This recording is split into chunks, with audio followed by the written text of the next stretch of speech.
So what you see here is when you actually have a discrepancy in what you expect and what you observe, then your chi-square grows bigger and bigger until you can reject the null. So this is obviously not just the result of a weird sample. This class, for some reason, had a flip. Maybe it's a class that attracts more African Americans than whites. So you can say something about that class. Everybody with me? This is called a test of goodness of fit. So what I would do is I would give you data like this, and I might actually give you the data like this and give you the percentages, and then you have to calculate these expected values, and you have to do this. Now, let's say I give you another exercise in which you simply have to, maybe I'll ask you this. Are males and females equally represented in this classroom? So what would your expected be? 50-50, approximately. So you would come up with your expected. Or maybe are the three religions, the three big religions, equally represented? And you'd have to come up with your expected, or I will give it to you. Okay, so this is called goodness of fit. Okay, let's actually look at the homework problem I've given you, just to see if you can conceptually solve it. So the homework will be, a researcher wants to be sure that a sample in her study is not representative of the distribution of ethnic groups and is not unrepresentative. So this is actually exactly like what I did. This would be number 14 on page 411. OK. You don't have to go through the 5 steps. All you need to do is calculate calculate the chi-square and find your cutoff chi from the table and calculate chi-square like we just did. And then find your cutoff chi-square by using the degrees of freedom and use the table. And then say, oh, yeah, these are discrepant. Yeah, like we can reject the null. Or these are not discrepant. We don't have to reject the null. OK, so again, one more time. This is called goodness of fit. Does my data fit another set of data? This is called goodness of fit. Now, there is another type of chi-square called a test of independence. Test of independence. So you're saying for page 411, number 14, we're going to be using goodness of fit, right? Yeah, because goodness of fit. The type of chi-square called goodness of fit, which is exactly what we just did. That's goodness of fit. That's number 14. 14, yeah. You don't need to go through the 5 steps. Yeah, you don't need to go through the 5 steps. Now let's do a chi-square independence. OK. Let's do chi-square test of independence. Now, in test of independence, you ask the question, are 2 variables dependent on each other? Sort of like what we just looked at when we looked at factorial analysis, but with categorical data. And let's take a look at a problem from the book, which is equivalent to the problem.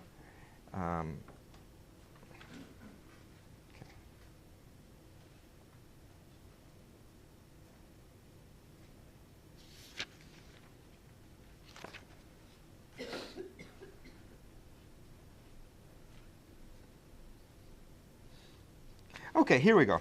So let's do page 409, item 4, or exercise 4. A political analyst is interested whether the community in which a person lives related to the person's opinion on an upcoming water conservation ballot initiative. The analyst surveyed 90 people by phone, and the results are shown in the following table. So the question is, in opinion related to is the opinion related to community at the 0.05 level?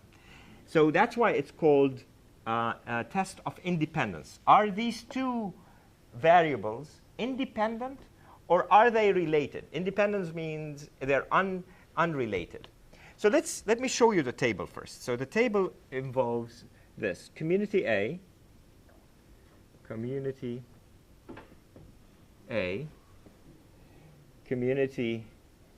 B, and community C. And the opinions are for, against, and no opinion. And now you do a crosstab, cross-tabulation. So we draw it like this, and like this. Here we go.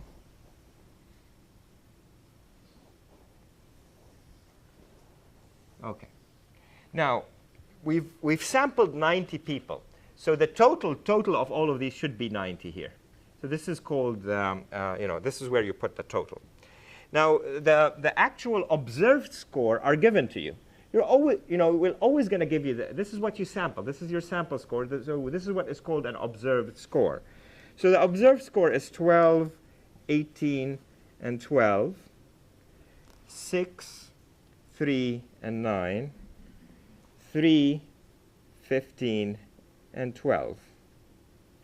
Okay, now what you need to do for an example like this is to actually calculate the marginal values here.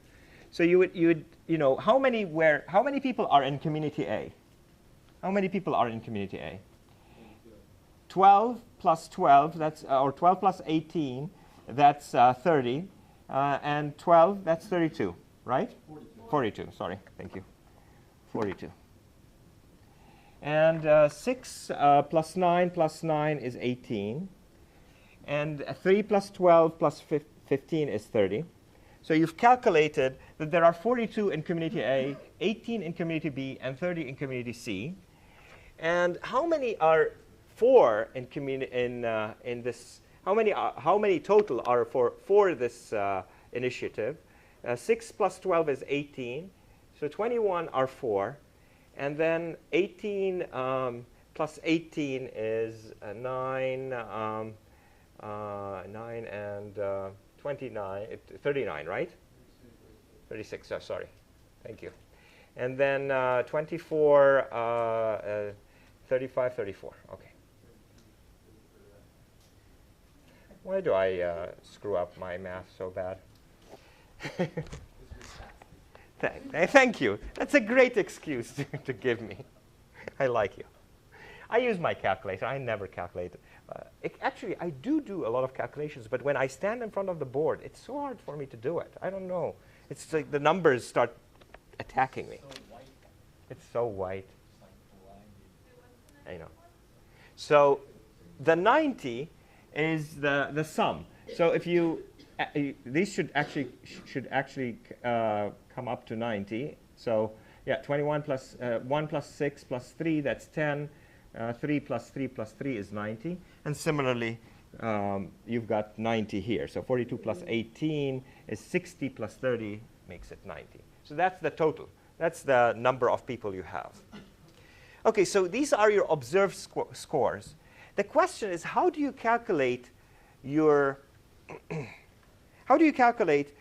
expected scores? Remember, we needed to calculate expected scores for goodness goodness of fit. We need to calculate expected score for this. And it's a little bit more complicated, because the expected score depends on how many people are in community A. So the number of people in community A in relation to the total, right? So if you take a look, the expected score here, I'll actually give you the formula, and then we'll start analyzing the formula. The formula for calculating the expected is on page 376. So expected score. So you need to calculate expected score just like you did for the one we just did, but it's a little bit more complicated. It is E expected is R over n multiplied by c. Okay? So it is the value in the row. Let's see. In this formula, E is the expected frequency of a particular cell. R is the number of people or observations observed in the cell row. So,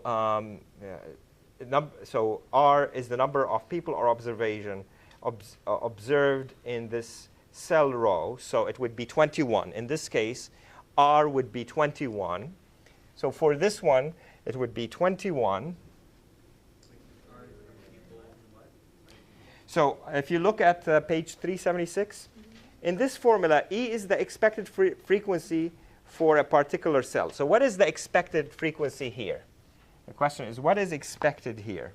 And it's basically R is the number of people or observations observed in this cell row. So this cell row has 21 observations. Okay? R is divided by n, which is the total number of people, 21 divided by 90. Okay? Total number of people. And C is the number of people or observations in that cell column. So C is 42.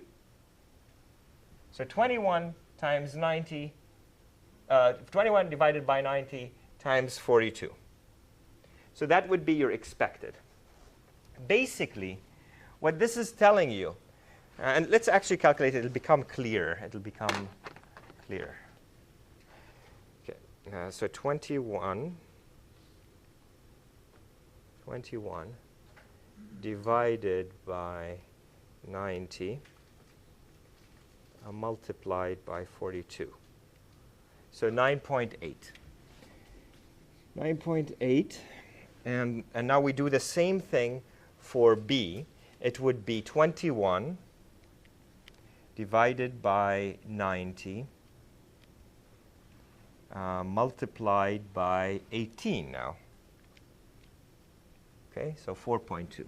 Oops. And for this guy, it is 21 divided by 90 multiplied by 30. Okay, so it's 7. Okay. And we do this again for this one. And this time it's a little bit different because the row has changed. So it's not 21, it's actually 36 divided by 90 multiplied by the column, which is 18. So let's put